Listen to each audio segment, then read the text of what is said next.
Welcome back, guys. I've got a review for Jess Franco's Night Has a Thousand Desires. So this is a follow-up to my last review. I'm gonna work my way through all the Franco films and provide my comments. So this is number two. Made in 1984 with one of the loves of his life, Lena Remey. This film was about mind control. Apparently, Jess Franco had a mind control and clairvoyance and transference and control of another person through their mind. That's a theme that runs through a number of Franco films, and he was much enamored with the idea and the concept. And this film, Lena Remey and a guy named Dennis Katz, are a male-female mind-reading team. And they, through a series of sessions where Lena Remey guesses clairvoyantly personal information about these five people at this party,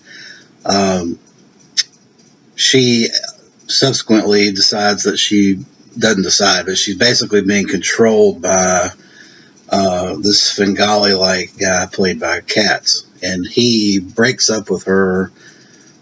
It's all a part of a plot to control her and get back at his business associates through mind control. So through a nightmarish series of vignettes, Lena Remey extracts revenge on behalf of this Svengali-like partner that she had. It's a one of the better films from the late 70s and 80s of Franco's, and I highly recommend it. I give this a 7.5 out of 10. I think the reason it's successful is that Franco had directorial license to really do whatever he wanted to do, with the only caveat being include some erotic scenes. I guess the producers really gave him practically a blank check and didn't interfere with the productions in exchange for just make sure there's some erotic scenes so we can sell this puppy. That's essentially the storyline.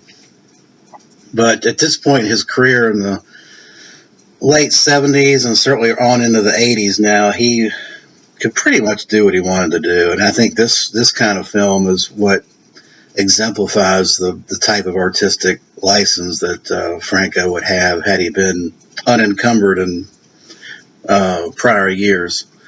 It's a very good film, very atmospheric, nice sets. It was filmed in coast of Spain. It might have been filmed in Portugal, but at any rate, the scenes have almost look like they're in North Africa. They have a very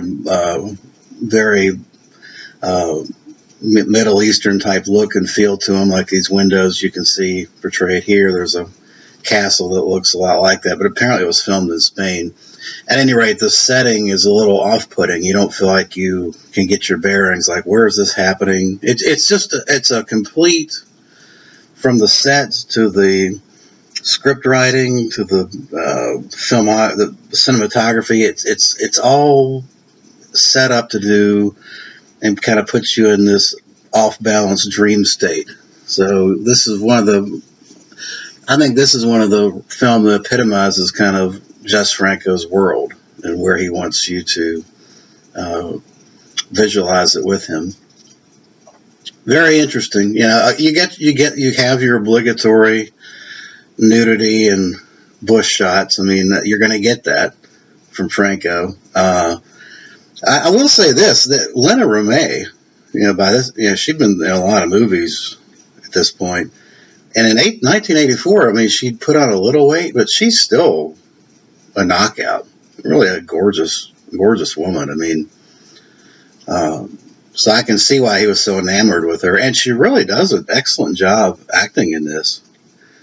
I think some people give her crap that she wouldn't be anything if it hadn't been for Franco and she can't act. But she has her moments, and I think this film she really did a very good job. So I recommend this as one of the top line Franco films in the collection. of 200 that he did, over 200 that he did. So I highly recommend it. There's an interview, a 30-minute interview with Jess Franco. And then there's a 20-minute, I believe it's 20 minutes, with Stephen Thrower, which is very informative. It might be 30 minutes long there, too.